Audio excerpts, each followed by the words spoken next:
Sophie Durocher. Elle pose les projecteurs sur les acteurs de la nouvelle.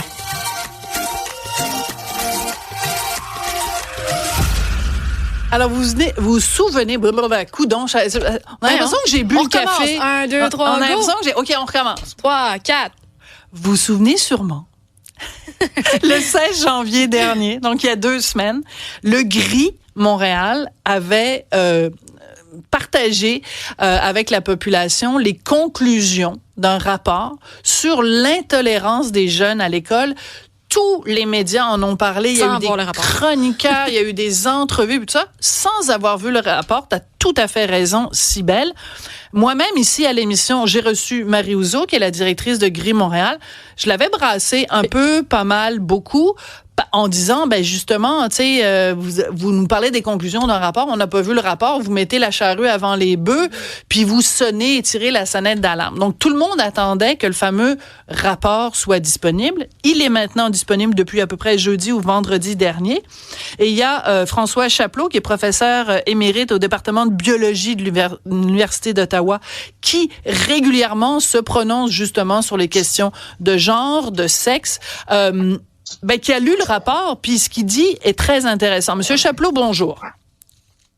Bonjour. Alors, bonjour, Mme Durocher. Oui, alors, une des conclusions du rapport du GRI, puis c'est quelque chose qui a été repris par tous les médias sans discernement, sans vraiment connaissance de cause, c'est qu'il y avait supposément une montée de l'intolérance dans les écoles face à la diversité sexuelle et de genre. Vous avez lu le rapport, j'ai lu le rapport. Est-ce que vous considérez que c'est ça reflète vraiment ce qu'il y a dans le rapport quand on dit qu'il y a une montée de l'intolérance face à la diversité de genre? Non, ça ne reflète pas. Bon. Après avoir lu le rapport, ce que je note, c'est qu'il y aurait une hausse de l'inconfort par rapport aux orientations sexuelles dans les écoles. Voilà. Très différent. Quand je parle d'inconfort, je parle pas d'intolérance. Il n'y a aucune donnée là-dedans qui indique qu'il y a une intolérance ou une haine ou une hausse de la transphobie ou une hausse de l'homophobie. Puis quand je parle de diversité sexuelle, quand on mentionne diversité sexuelle, les orientations sexuelles, c'est une partie de la composante de la diversité sexuelle.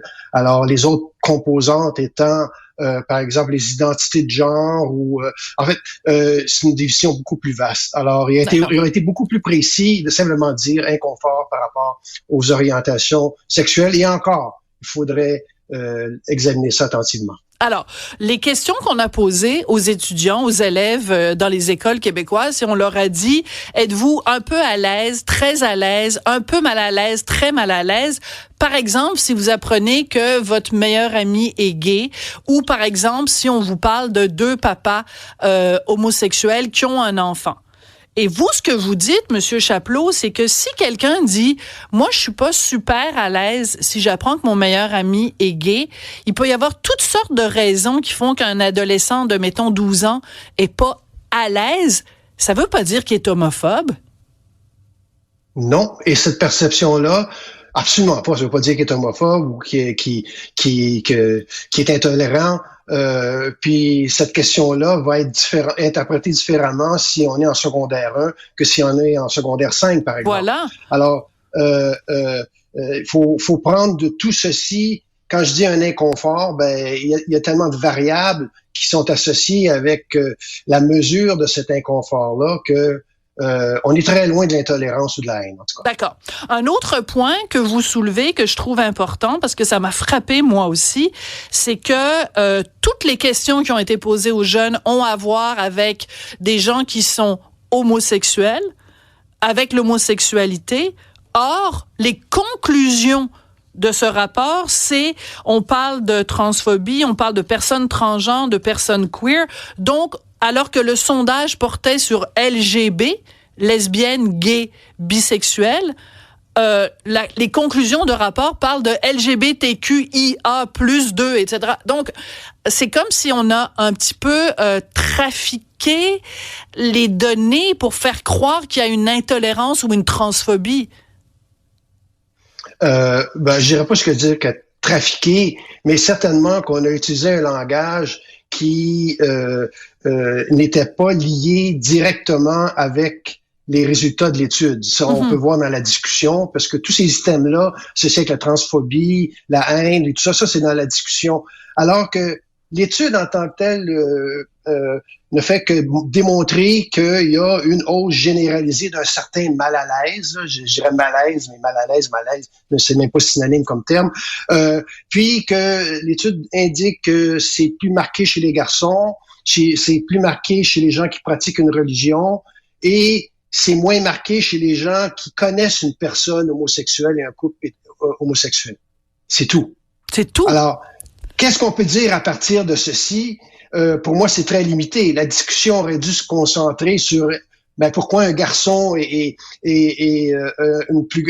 plus mal à l'aise, pourquoi la religion est un facteur. On aurait dû se concentrer, alors que la discussion, on rentre dans des grandes considérations de, vous l'avez lu, les crises du journalisme, le masculinisme qui expliquerait pour les garçons. Alors, on a rien dans le sondage, dans les questions qui ont été posées, qui nous permettent d'avoir un iota de résolution par rapport à ces grandes notions-là. Je pense qu'on amalgame essentiellement les orientations sexuelles et les identités de genre. Dans ma tête, c'est très clair, c'est différent. LGB, c'est une orientation sexuelle. TQ, on tombe dans un autre domaine, des identités de genre. Et souvent, ces deux entités-là sont en conflit. En ce sens que les homosexuels revendiquent une orientation sexuelle axée sur le sexe, oui, et non pas sur le genre. Voilà. Et pas sur le genre. Donc, ça crée un conflit déjà à l'intérieur du groupe sur les raisons d'être de cette problématique. Alors, la discussion fait un exercice assez intéressant. Elle ne s'appuie pas du tout sur les données de l'enquête. Voilà. On a un message à passer avec cette discussion-là qui n'a pas rapport avec l'enquête. Parce que ce que vous nous dites aujourd'hui, puis vous détaillez le rapport parce que vous l'avez lu au complet, comme je l'ai lu au complet, on apporte plein de nuances et de demi-tons. Alors que quand l'étude est sortie, il y a eu une conférence de presse, les journalistes se sont rués là-dessus en faisant des conclusions, en disant « Mon Dieu, c'est donc ben épouvantable, les jeunes haïssent les trans, puis là, ça va plus, puis là, il faut avoir plus d'argent, puis il faut faire des campagnes d'éducation. » Ben, je m'excuse, mais ça n'a strictement rien à voir. Alors, je veux revenir sur un point que vous avez mentionné, que moi, je trouve très important.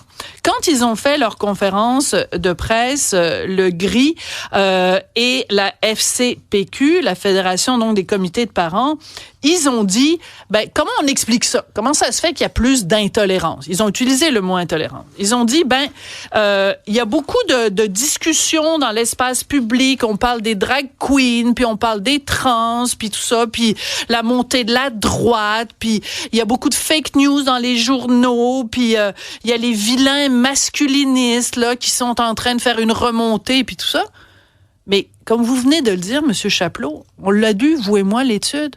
Il n'y a pas un mot sur les masculinistes. Il n'y a aucun moment où on a posé la question aux jeunes, est-ce que vous écoutez Andrew Tate? Est-ce que vous suivez des influenceurs sur les médias sociaux?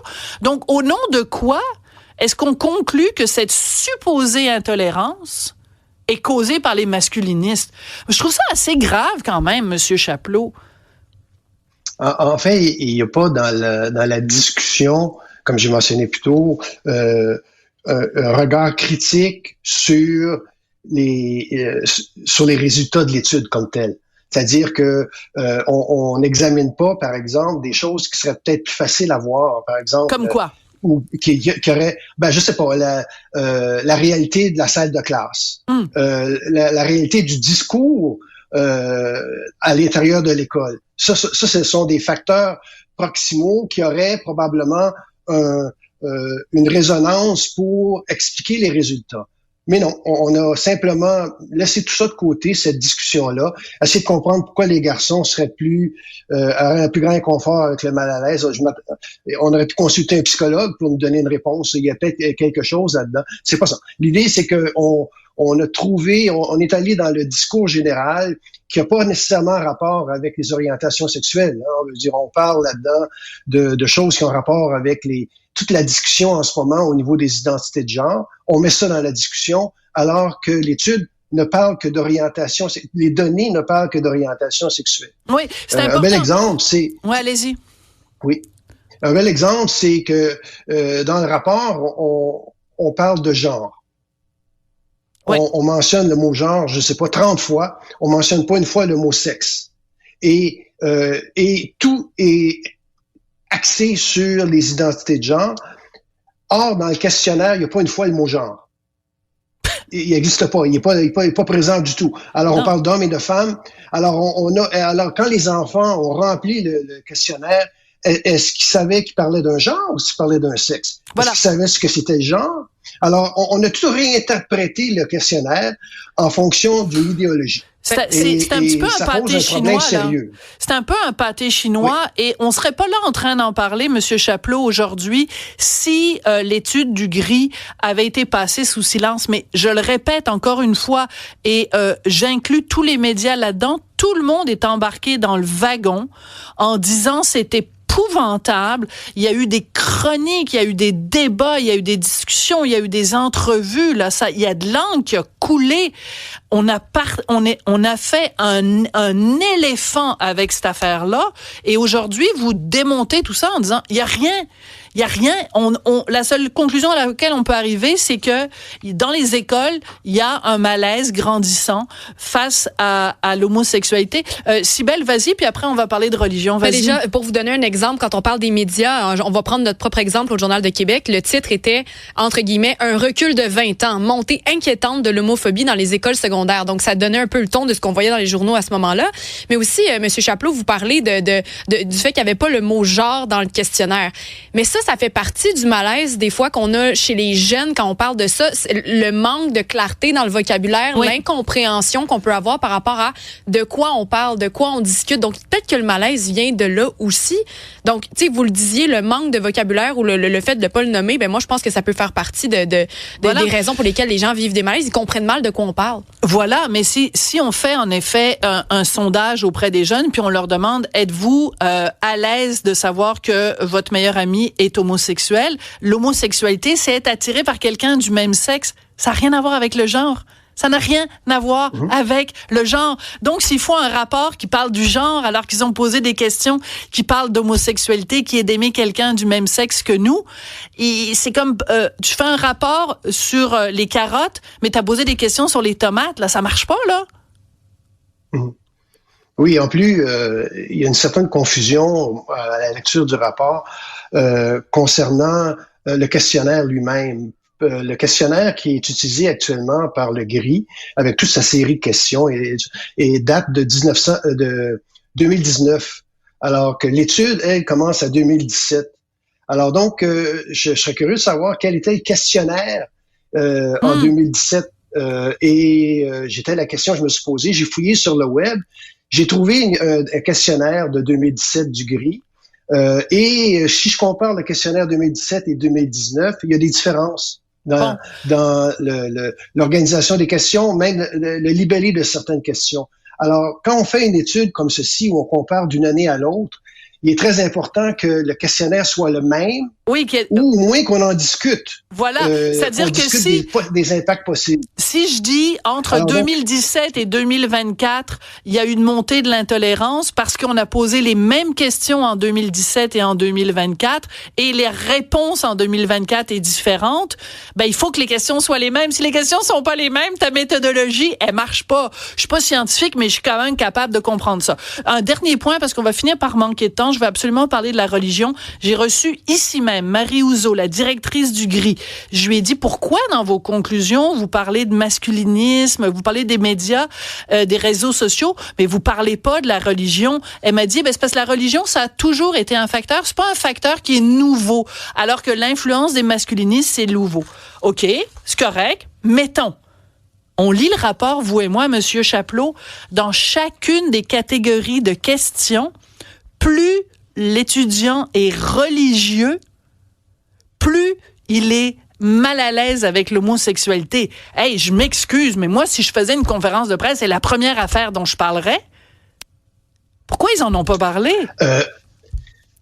Je sais pas. Encore ici, je pense que C'est une bonne question. Il faudrait lui demander pourquoi ils n'en ont pas parlé.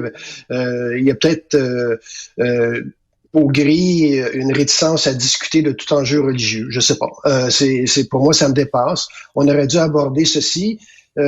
Dire que c'est quelque chose qui se produit depuis toujours, ben, je suis à peu près convaincu que la composition d'une classe dans une école secondaire en 2017 est différente de cette composition-là en 2023. Si je pense, par exemple, à l'afflux migratoire qu'on a eu dans les dernières années. Alors donc, je veux dire, c'est une bonne question et il n'y a même pas de discussion de cet enjeu-là dans le rapport. On n'en parle pas. On mentionne, mais on n'en parle pas. Alors pourquoi? Je sais pas. Alors, on va devoir se quitter, mais moi, je maintiens, quand tu as un rapport qui dit que plus les élèves sont religieux, plus ils sont mal à l'aise avec l'homosexualité. Si tu n'en parles pas, tu dis plus quelque chose sur toi-même que sur les étudiants. Merci beaucoup, François Chapelot. Discussion passionnante. Merci beaucoup, Madame Durocher.